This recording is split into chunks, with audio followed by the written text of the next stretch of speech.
talk of the conference.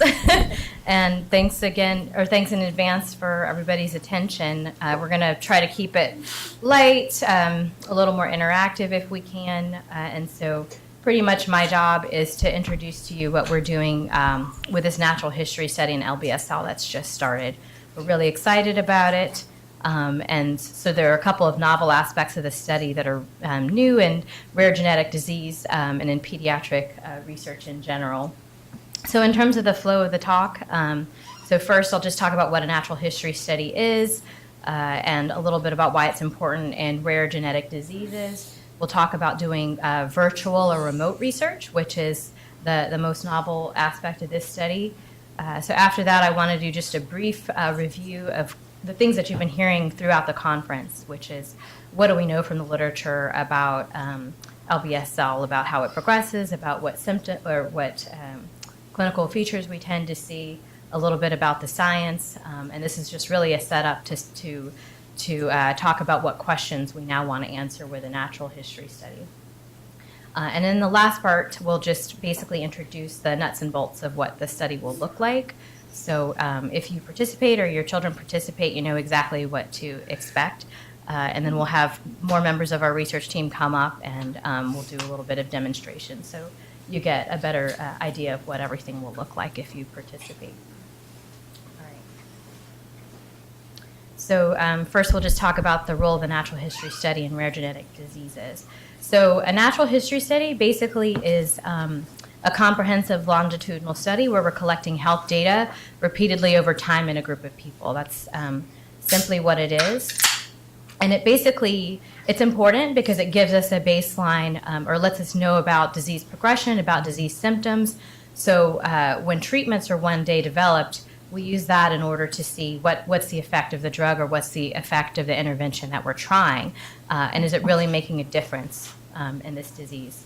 So for this study, we have a pretty ambitious target, but we would certainly love to have 100 patients with LBSL enrolled.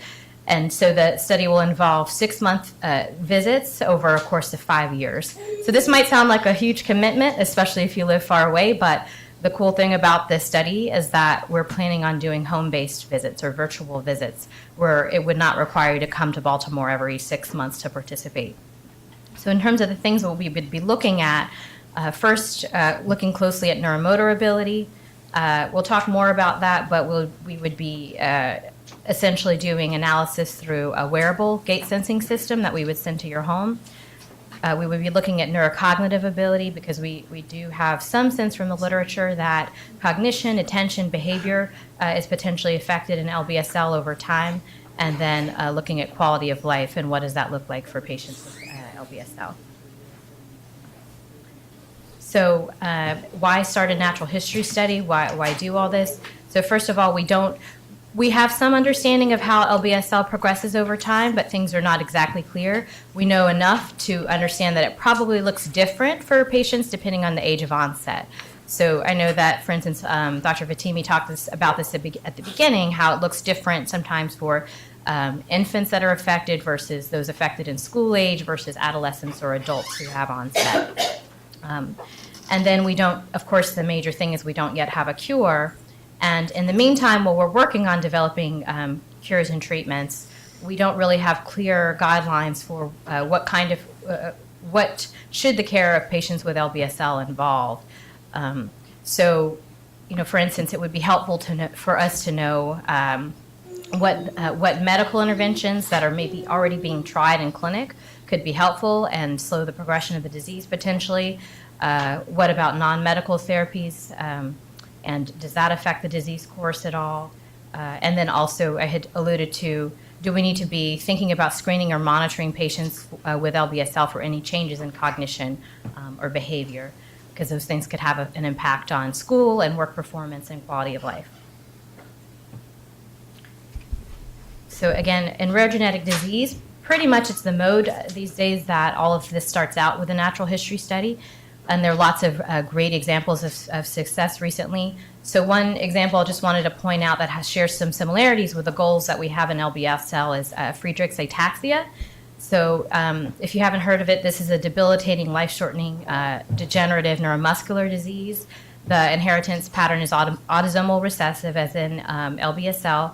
There are about a carrier rate is 1 in 100, and about 1 in 50,000 are affected in the U.S. There's onset of symptoms in the same range as LBSL, really. So looking at anywhere from early school age through adulthood, but the adult form is less common. And there's also a problem with the mitochondrial protein, in this case for taxin.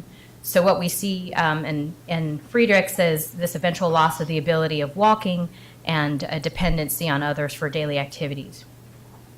There was a recent cohort study or a natural history study in Friedreich's that looked over several years, and sort of important things they found were younger age of onset did predict faster disease progression. So they were trying to do some more precision about what does the ataxia look like. So they used this really simple clinical rating scale called SARA. It's a standard the scale for assessment and rating of ataxia, and we're able to accurately detect worsening of ataxia even just over a couple of years. That's actually the same one of the same scales we'll be using in the LBSL study. Third, they basically were able to use a very simple checklist of daily self-care activities to monitor changes in function. It was easy for patients to fill out. And then they also obtained important outcome measures and sample size calculations for the design of upcoming clinical trials, for treatment trials in Friedreich's. So this is ultimately the point we want to get to in LBSL. So typically the natural history studies are done in a clinic or a research space. This is sort of the most obvious thing. We have the equipment there. We have all the staff there. But there are major limitations in terms of recruiting, enrolling, and keeping patients involved in the research. So the NIH reports that 40 to 60% of medical studies actually fail to meet their target enrollment. So this translates as less information, more time to finish the studies, and ultimately more money, unfortunately. A study at Tufts University found 11% of trials fail to enroll even one patient, and about 37% under-enroll. So why are the participation rates so low? There are a number of reasons for that. I don't know if anyone has thoughts, like why would you think that it might be a challenge to enroll patients in studies that happen every few months over years? It's a pretty big commitment, and you might move, you might many different factors. Mm-hmm. Yeah, exactly. Sort of hard to keep up with folks if addresses change. And then with frequent visit, it requires time, energy, money, all of those things to get folks to the clinic. So one alternative is to do the natural history studies remotely or virtually. So basically this has really been expanding in the last few years. And it's becoming more common in rare genetic disease. It's becoming more common to take this approach in neurology. So it's a newer phenomenon, but it's even got the attention of the FDA, who is now systematically getting feedback from research groups as to how is this working for patients, and are you having any success in terms of your target enrollment. So basically, this takes advantage of technology that everybody has. So apps through smartphones. Video conferencing through things that are like Skype but are more secure, and even texting. And one of the newest things that's come out is wearable technology that could be sent to the patient's homes. So the data that we have already on this is that this mode of research does help with participation. It does help decrease burden on the participants, and in some ways can actually reduce the variability in the studies. So pros and cons of a virtual trial in LBSL. So as enthusiastic and ambitious as we are about this, we sort of went in with a thought that we need to carefully ask about patient feedback. So one thing that we've done as we've been preparing for this trial is the McGinns have been extremely helpful. So Ellie and Beth and Mike have worked with us several times at this point. We've given them the wearable gait sensor system. We've sent them the study laptop, a webcam, and pretty much just run through and practice the process of all of this. And we've learned a lot personally. I don't know if you had any thoughts about what that experience has been like for you. Yeah, it was a lot of fun, I guess, because it's such a cutting edge technology, and it's so new, so it's kind of exciting to be part of something that someday will be like, you know, mainstay, but we're kind of the first people to get going on it here, and so I think some of your family members participated in it today, and so just know that you're doing something really cool that is gonna help a lot of people, not just LBSL people. But no, I think it was great. I am the least technological person ever, so I think it was good they tested it on me first, because I had to set up this computer and log in, and we did a two-way screen share, and I am just a bumbling idiot when it comes to that sort of stuff. But it was easy. It was. The instructions were great. So if I could do it, I think anybody can do it. And it was fun. Great. That was my grade. Great. Yeah. So thank you. And so essentially, we think it will help with participation. People are not having to travel here. Some drawbacks that we did find, or things theoretically we could think of that could be an issue, is that Wi-Fi is required. Having a good Wi-Fi signal is important in order for this to happen successfully. But one thing we thought of is that we could potentially send a MiFi device if your signal is not great in your home, and so that would help avoid that problem. The other thing is, with all technology, it depends on battery life. So we would make sure we send an email reminder the night before to make sure that you power up everything. And worst case scenario, the flexibility with is that we could just reschedule it for later in the day, or we could reschedule it for the next day if that's a problem. Beth had mentioned this, but we created, actually Miriam Kaufman put a lot of hard work into creating a manual, an instruction manual. That's a few pages, and it really goes in detail through all the setup with pictures and easy to understand language. So we send that out a week before we would send you all the study equipment to review it. And then I think the most important thing is that we do use this connection that works like Skype. It's Adobe Connect. And so you see us on the video screen. We can walk you through all of the setup.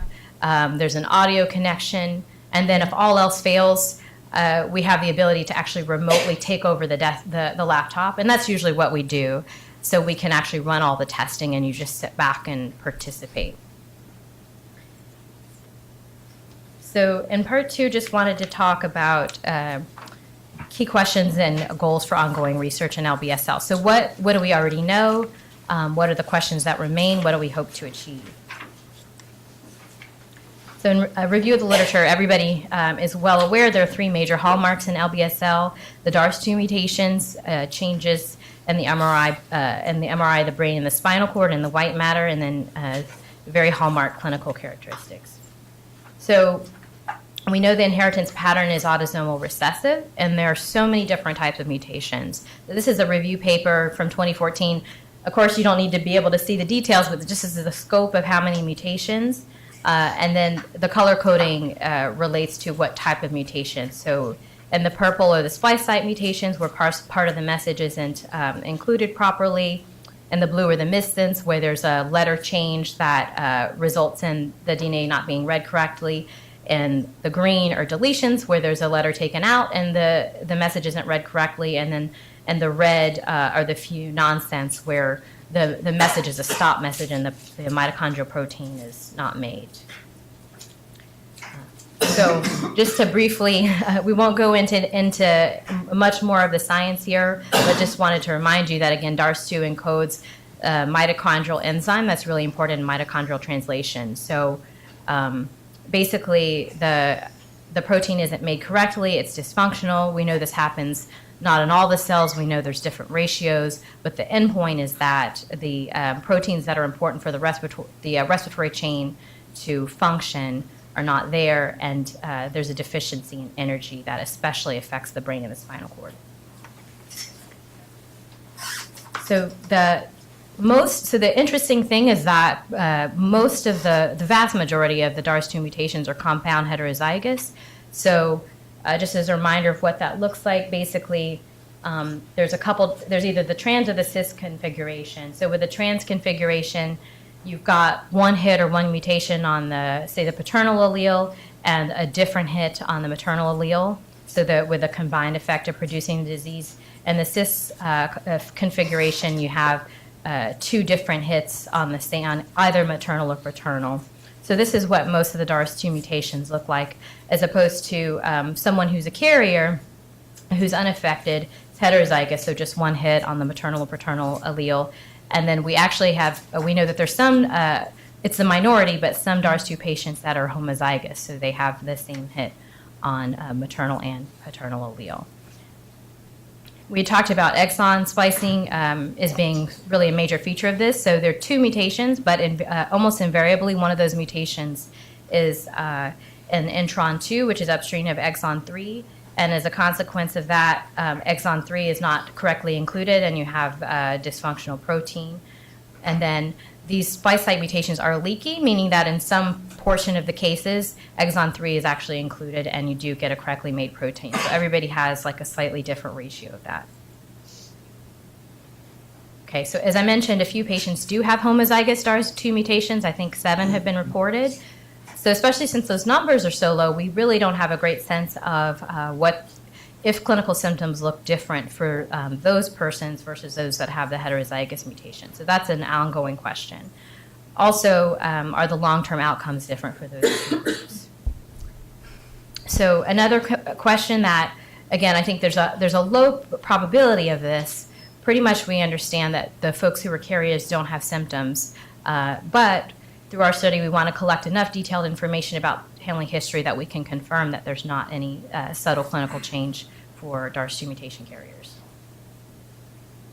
So what do the brainstem and spinal cord look like? This is just really a review, but essentially we know that the cortex, subcortical white matter, the cerebellum, the spinal cord, pretty much through most of the neuroaxis, patients with LBSL can be affected. Some things that we don't understand are, do the changes in the white matter correlate with clinical impairment? Do they really change over time?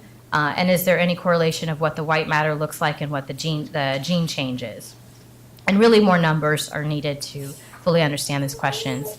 So, one cool thing is, of course, Dr. Fatimi has a huge research background in adrenal leukodystrophy, which is another white matter disorder that's very severe and quickly progressive. So for adrenal leukodystrophy, there's this Lewis a Lewis score, which looks at the severity of the white matter changes in different areas of the brain.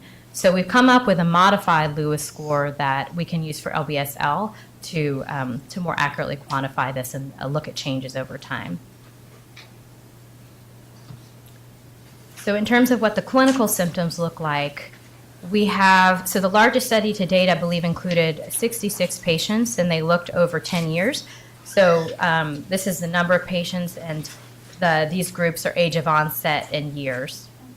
So,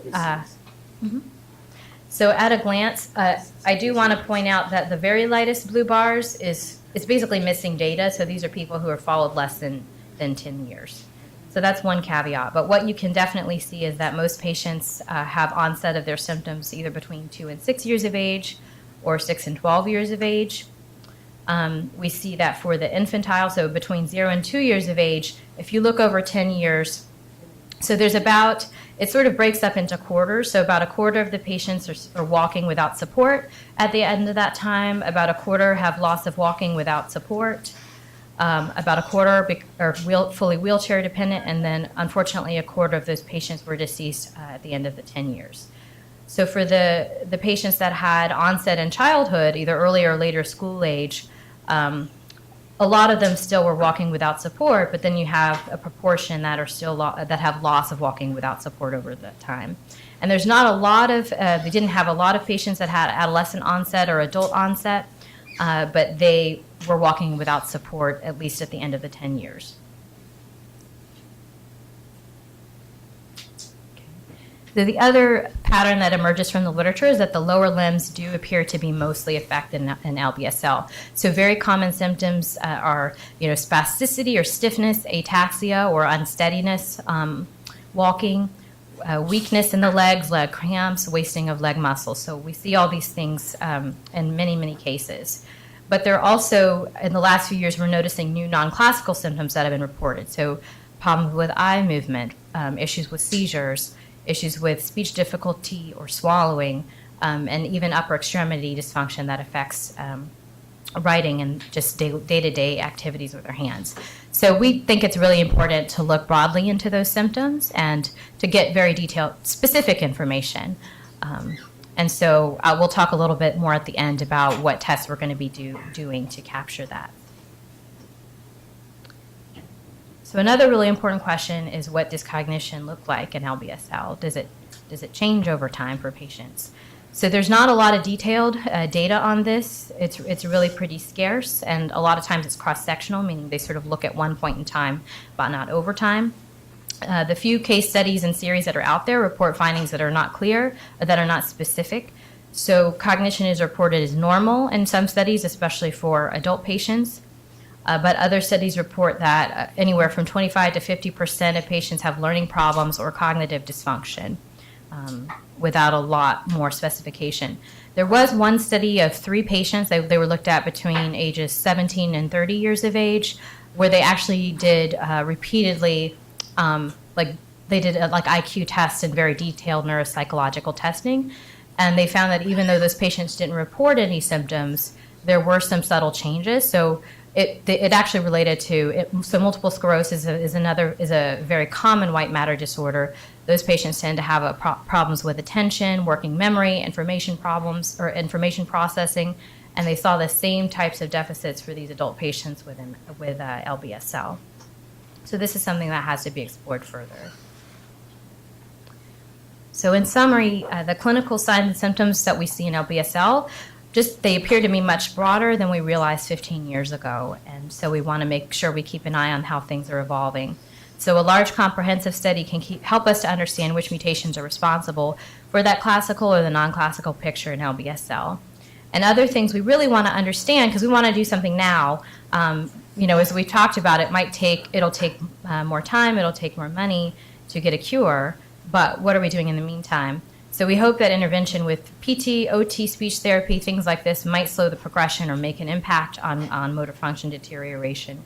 And we also are very curious to see if any of treatments that are out there, such as the mitochondrial cocktail or steroids or other things that have been tried in clinic but not in a trial, if that is effective in LBSL. So for the last part of the study, we excited to introduce to you the design of this natural history study. And just to start, we have 3 major aims to describe the neuromotor impairment. So this is looking at functional and quantitative measures of gait, balance, mobility, and manual dexterity through a wearable technology and a video-based system. We want to describe neurocognitive impairment, so this would be looking into executive function, communication, adaptive function, and behavior problems, and this would be through surveys that we send to you electronically. And then we want to look at quality of life. So we have surveys that are commonly used in neurodegenerative disorders that look at physical, emotional, social, and school health and functioning. So now I'm actually going to turn over to Connor Murray. So some of you might have talked to him on the phone or certainly emailed with him. He's our clinic coordinator. He's going to talk a little about the recruitment and consent process.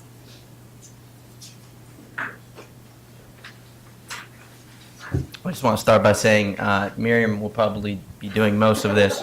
But the study will consist of virtual visits every 6 months for up to 5 years.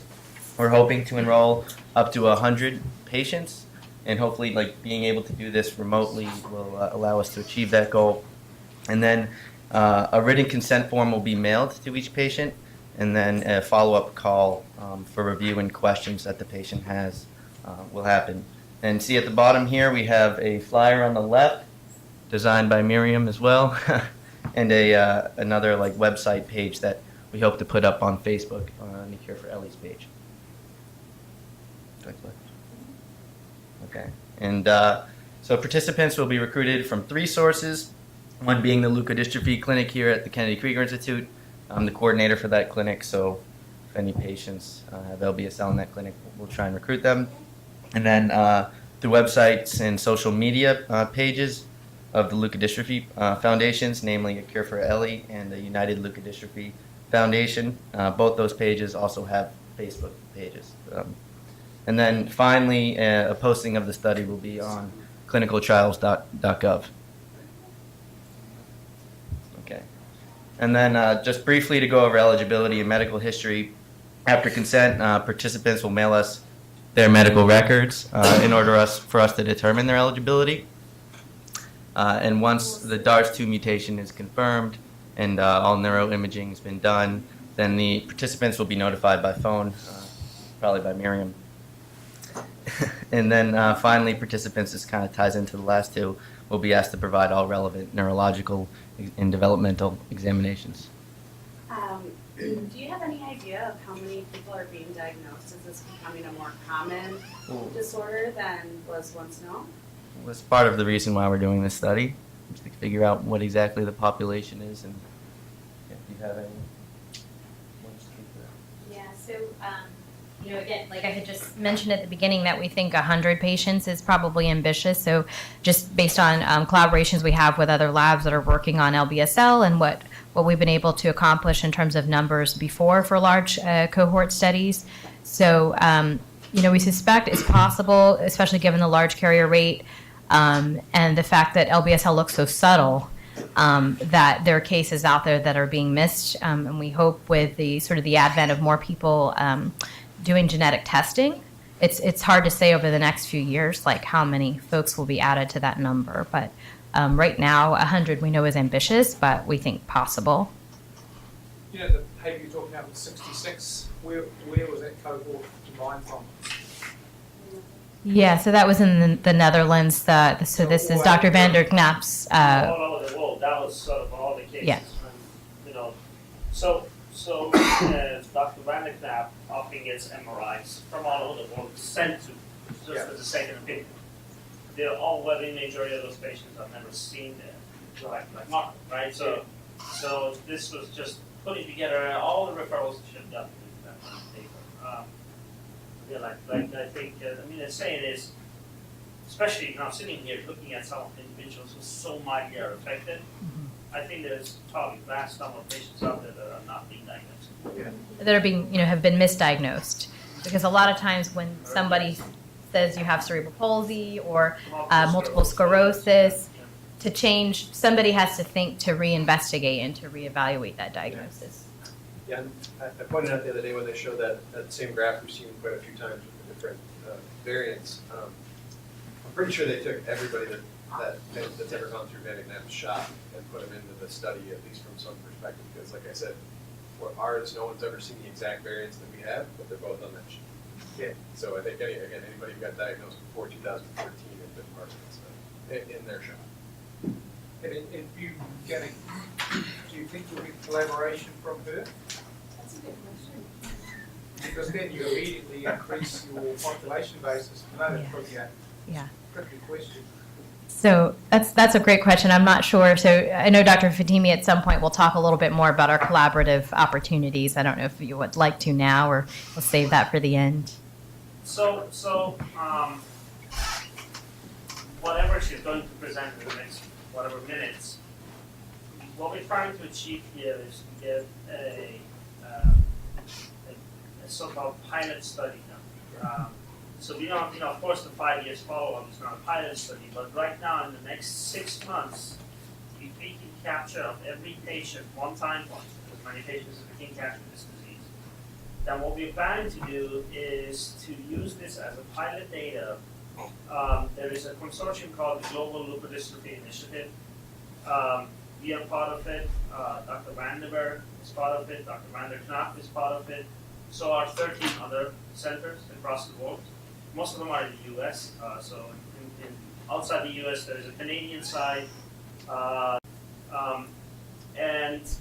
Basically, there is a grant opportunity this summer by the National Institute of Health. We expect what we call an RFA, a request for applications. And so there's the National Institute for Child Health and Disease and ICHD. What they are planning to do is support a small number of so-called consortia for rare diseases. We tried already 3 years ago to apply for that consortium. Same people were all part of that. At that time, what we're proposing is that we're going to do a natural history study of all leukodystrophies. And we propose that we're going to have patients come into all these different centers to do pretty much these assessments. And it didn't get funded. It's a highly competitive sort of thing. And so the leukodystrophies were at that time not gaining priority. Other diseases got priority.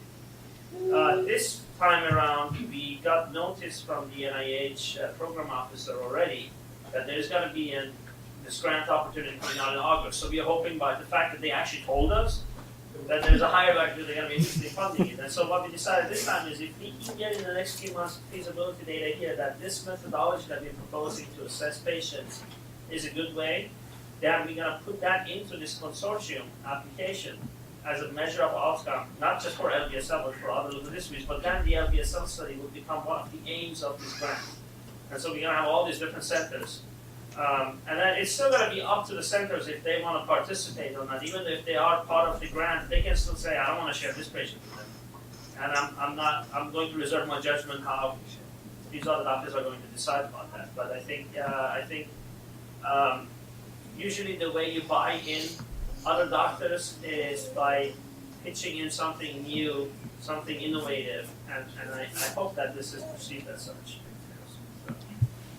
Any other questions before we talk a little bit more about what we're doing with the study? Okay, great. So I'll have Miriam Kaufman come up, and she's going to talk a little bit more.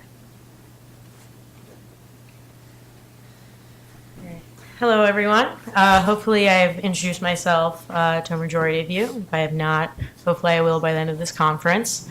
So I want to talk to you a little bit more about the neuromotor aspect of this study. So as Dr. Smith said, we want to quantitatively gather data on gait, mobility, and balance of individuals with LBSL.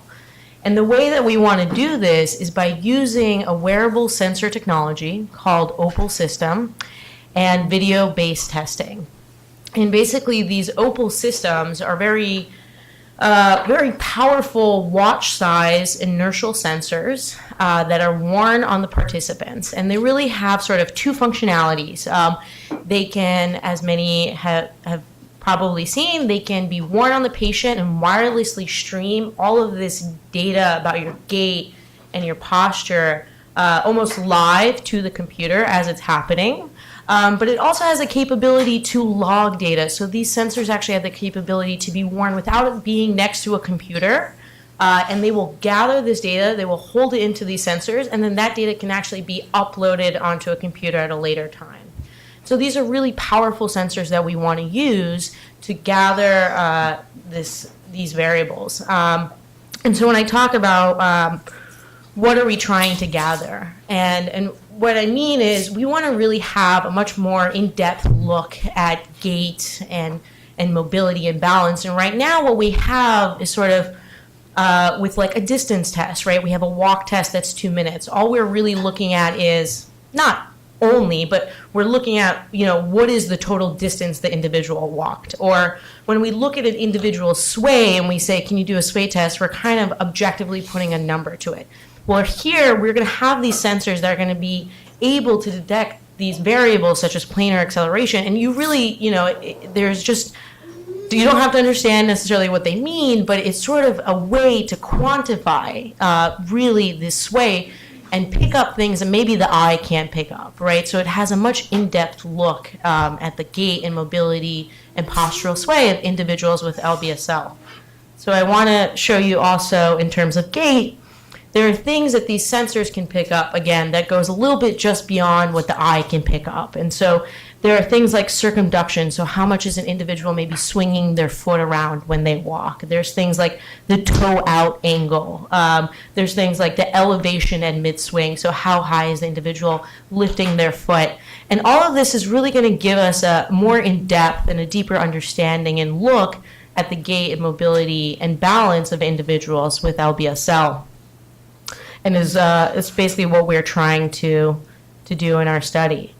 And so what have we really learned from these Opal system already, and have they been used in research? The answer is absolutely yes. These are research-grade sensors that have been validated in adult populations, but also pediatric populations. They've been used in a lot of adult movement disorders, such as Parkinson's disease. They've been used in pediatric populations with cerebral palsy.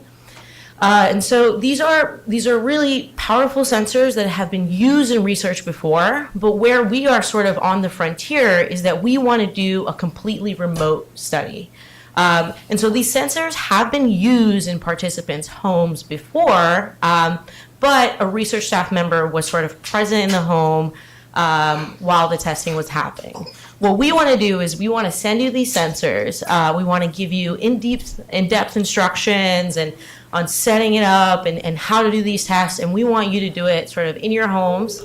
And we're going to be there with you every step of the way. We're going to send you basically all of the equipment and all of the instructions that are necessary. As the McGinns have said and Mrs. McGinn has said, we have definitely already trialed this out. We have worked with families to find the easiest way to do this. And so the first thing that you're going to receive is this case with opals inside of them. Everything is going to be really clearly labeled. And in terms of setup, what we're doing is we're really kind of making it as simple as possible, right? So we're label things with colors, you know, so the orange cord goes into the computer and the blue cord goes into the wall. So it's sort of easy to pick up, you know, and it's not like, oh, what is this? What am I looking at? The other thing that we want to send to you is a web camera. So we kind of have everything labeled or shown right here. And so this isn't just any old web camera. This is a unique web camera, and then it really allows us, and it pans left and right, up and down. And this is going to give us the ability to not only see the entire, you know, walk test in an individual's home, but will really allow us to see what's going on in the room, right? So if you guys are having trouble with setup with the opals, you pan down, we can look at what's going on. We're going to walk you through every step of the way. We can watch you do the walking test, make sure you guys are in proper position, make sure that everything is sort of functioning the way it does. And this camera will really allow us to have that opportunity. And we're also going to be sending you guys a computer, and again, an in-depth device manual. So this computer, what's unique about this, again, as Beth has mentioned, is that really all we are going to ask of you is to basically connect to this Adobe Connect. This is a web camera thing that will allow us to video chat with you. And once we're actually connected to the software, we can have remote control of your desktop, which means that we are going to be controlling the mouse on your computer. You're not going to have to learn a new software, open up the program, or really know how to do any of that. We can do that for you. We're going to control that mouse for you. We're going to start the tests. All you're going to have to do is put these opals on, as we're going to show you, and we're going to do a couple simple walking tests, right?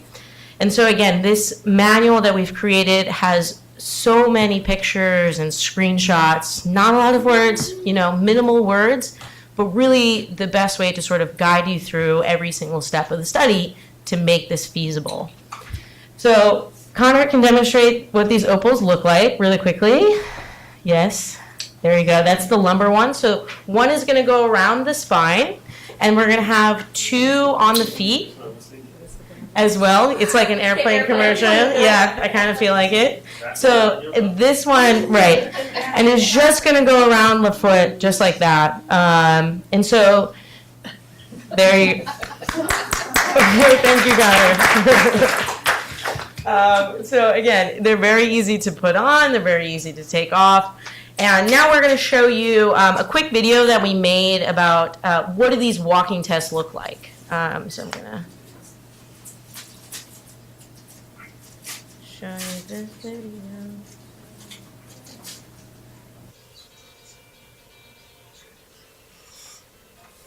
So this is the Opal manual. It's going to have everything you need.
Does anyone have any questions so far?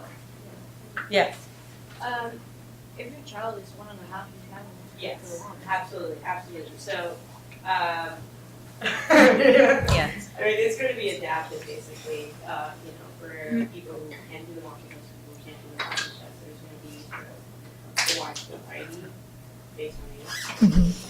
Yeah, that's a really great point. And so we've just been able to learn this conference. We have a participant who's only 2 years of age, and we were wondering how much we'll be able to get, how much cooperation. And so it was wonderful because he was actually able to do at least 2 of the tests. So the open walking or the 2-minute walking. And if you can believe it, what worked was his sister holding up an iPhone, and he was basically just chasing her back and forth. So we got excellent information about his walking, about his turning, and for as long as we needed to see it, which is really encouraging.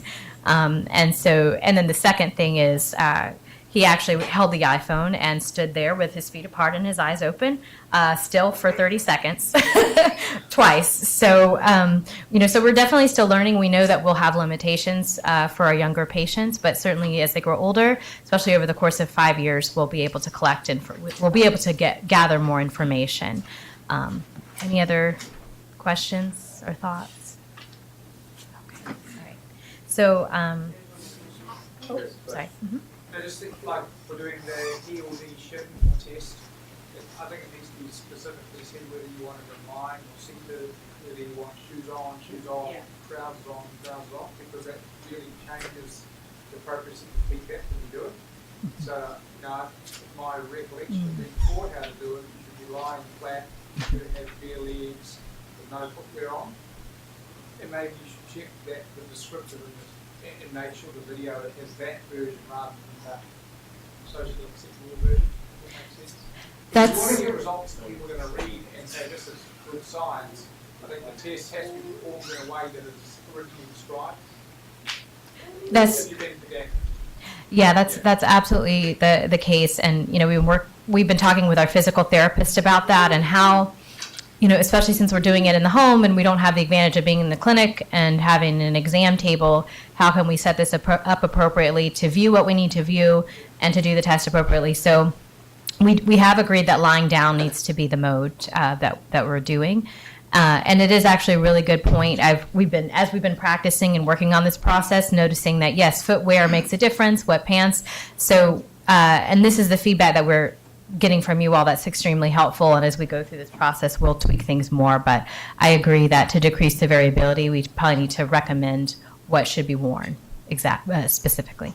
Yeah, I'm not sure if I want to have Connor not have pants on. Some of this was for demonstration. Yeah, that's a great point. Yes. When they were talking about physical therapy earlier, they said, at the beginning of the session, sometimes your daughter can do things that at the end she's too tired. So Yes. you also specify like the time of day or, because I would think that would cause variability too, depending on what the child did earlier Yeah. and so forth.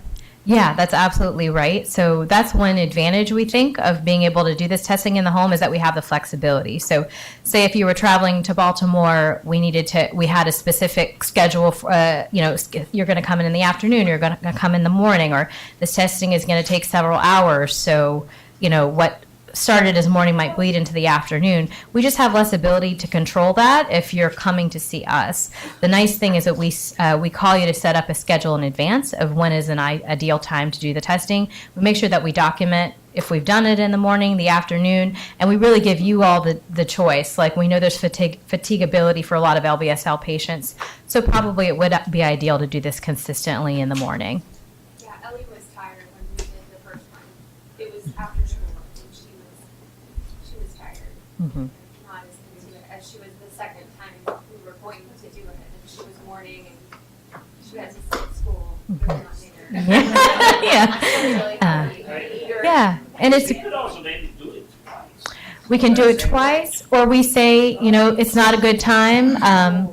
Let's wait an hour. Let's wait a couple of hours, or the equipment's already in the home, so let's schedule it for the next day, and in that way we have more ability. Well, I was gonna say do it twice too, because wouldn't you want to see them when they are fatigued as opposed to whether or not as well, to see what the difference is of how they're doing? That's a good question. This is also something we've debated, like, should we, and there are really three options. We either try to capture the best performance when people have plenty of energy, best time of the day. We try to capture the worst performance when people are fatigued, end of the day, or whatever that individual's worst performance is. But it's a good point that we could also do twice to get. Our son, he walks totally different when he's fatigued than he does when he, has just ate breakfast or something, things like that. So the feedback you give us on that is going to be extremely helpful. And no matter what, we need to be consistent and be doing and documenting. So every 6 months that we're doing it in the same way for that patient. Yep. So let's say best case scenario, we find a cure for LBSL that we want to take to clinical trial. Do you have to have a natural history study? But yes, So if we don't have one, that's not good. right. That's absolutely the case. They won't Like even look at ours. you can think of it essentially as the first step or the pre-step to be able to set up a successful clinical trial. Yes. It's the fundamental issue with rare diseases because most rare diseases we don't have enough natural history data, and the way the FDA has gone around that is by identifying markers that the expert community as well as the patients identify as important, and so actually what we call them are meaningful outcome measures. And so meaningful outcome measures are, for instance, our assumption is that in LBSL, the biggest problem is balance. That's my assumption, right? If I go to the FDA and I show them that I have a variable of sway amplitude, say, that changed over the course of a year, say, hey, this is changing, so I'm going to look this as my outcome measure. What they're going to say is, well, is that meaningful to your patient? And so we have to provide enough information and identify enough information that makes a variable and outcome measure meaningful. And so that is what we need to do. Now, does that mean we need to do a 5-year-long natural history study? Maybe, but what we're hoping for is that we might be able to identify variables that change and are meaningful to the patients and are objective. So it has to be meaningful to you. It has to be objective to me. That's what the FDA wants, right? If it's meaningful to me, but not objective to me, it doesn't matter. If it's not meaningful to you, it doesn't matter. And so hopefully we'll identify something that can be meaningful and change our brief amount of time. Now, one of the thoughts that we've had for this disease is that maybe one of the issues that we're going to be looking at is not necessarily disease progression per se. So is the patient getting slower over time? But so, for instance, one of the things that we hear is the more we learn about this disease, that this is really an episodic disorder. And we know that patients, when they get sick or when they get fatigued, they crash. Could we perhaps use that as a variable? Say, do you crash less? Or do you get less fatigued during episodes of stress? Can we count the number of episodes of stress? Can we reduce the number of episodes? So those are variables that my guess is you're going to feel are more meaningful to you than we anticipated. Again, I'm guessing, so maybe I'm wrong. But so we might be able to find it out. But right now, we're completely blind. We have no clue. And everybody thinks differently about this disease, each patient, each doctor. And I think what we're trying to do right now is just to, I'm hoping over the next 12 to 24 months, we can at least get a much better understanding what are the things that we really need to focus on. And we may end up having to do a natural history study that will only focus on those meaningful variables. So right now, this is sort of a fishing expedition almost. We're catching as much variables as we can in as many people as we can.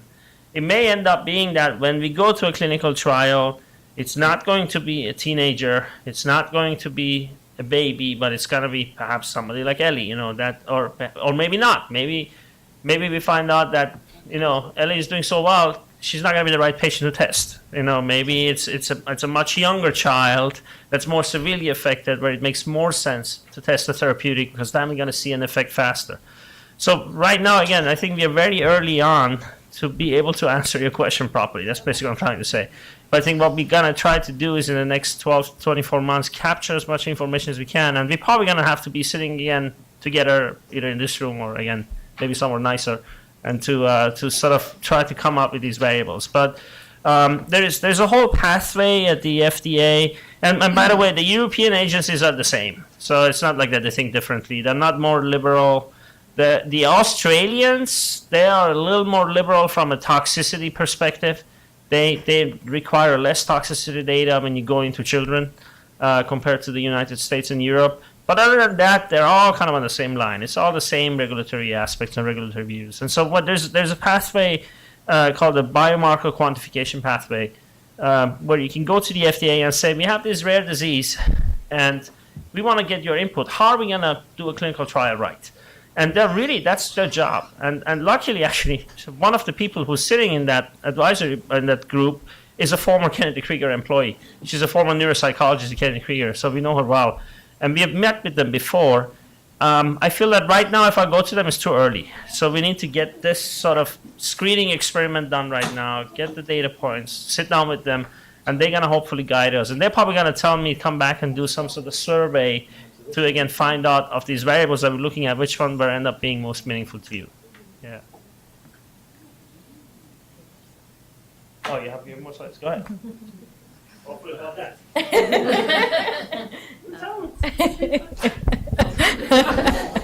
It's okay. Okay. No, thank you. That was great. So, really, for the last several slides, I just wanted to talk about some of the surveys that you'll be receiving also as part of the study and the information we want to gather from those. So functional measures, they've actually been used in one of the larger LBSL studies that was done a few years ago, but the GMFCS and the MACS, so these are the gross motor function classification scale and the manual ability classification scale, and it's essentially just interview style assessment looking at functional motor disability across the lifespan. So it's in 5 categories, anywhere from really pretty much unaffected to 5 being the most severe category of disability. And then in terms of the neurocognitive surveys, so, in LBSL, the white matter is broadly affected in the cortex. We know that this could certainly have an impact on things like attention, working memory, behavior, although as we've mentioned, it'll look quite different than what we're seeing in the mouse models. It's also kind of helpful for us to know exactly what that does look like with more specificity. So we're casting a broad net in order to then be able to sort of focus on what variables do change for patients with LBSL. We want to make sure we're being inclusive. So first is the child or adult behavior checklist. This is looking at aspects of attention, thought, mood, social relationships, and somatic complaints, or basically things like pain. The social communication questionnaire, which would assess for any issues with social relationships and communication. It's actually used most commonly as an autism spectrum disorder screen. The behavior rating inventory of executive function, which looks at the capacity for emotional control, working memory, planning, and organization. And then the adaptive behavior assessment system, which looks at conceptual, social, and practical skills in day-to-day life. And then finally, the quality of life assessment. So these are broadly used in neurologic disorders like cerebral palsy, multiple sclerosis. Really across the board, they're commonly used, and it helps us to figure out if there are any changes in quality of life in LBSL in the areas of physical, emotional, social, school, or work functioning. And this is just a couple screenshots of what those surveys might look like when they reach you. Okay, so just to sum up, in terms of what the process is for the natural history study, first the participants would get in touch with us, and after we confirm that there's a DARS2 mutation, which would be the eligibility criteria, the consent is signed, we would set up a time when we can do the study. So we would, once we decide on that date, send the opals and the other testing kit materials to you. We would send the surveys to you through an email link. And so basically would do that video assessment in the home. At your leisure, you would complete the neurocognitive testing surveys, send the opals back to us. So we would have everything self-addressed stamped, sort of ready to go back to us, and that we would repeat this cycle every 6 months. Okay. So just want to thank all of the people who who have been involved. Of course, the Fatimi Lab. Want to thank especially Miriam and Connor, who put a lot of work into this study and have helped for this presentation today. Chris Joseph and Jen Keller are our main physical therapists here at Kennedy, who've been really instrumental in helping us to understand how to start using the OPAL system and given us a lot of feedback on our process. Lino Mohapatra is one of the neuropsychologists at Kennedy Krieger, who's also given us feedback on what surveys that we could use and what surveys were actually feasible, would give us helpful information and would be feasible to actually send online versus doing an inpatient assessment here at Kennedy. And of course, just wanted to thank the Cure for Ellie Foundation and specifically Ellie, Beth, and Mike, who have helped us to so far troubleshoot this process. And then, of course, there's so many people in this room who have given to this foundation, who continue to give for LBSL research. And of course, without what you're doing and your presence here, none of this would be happening. So thank you very much.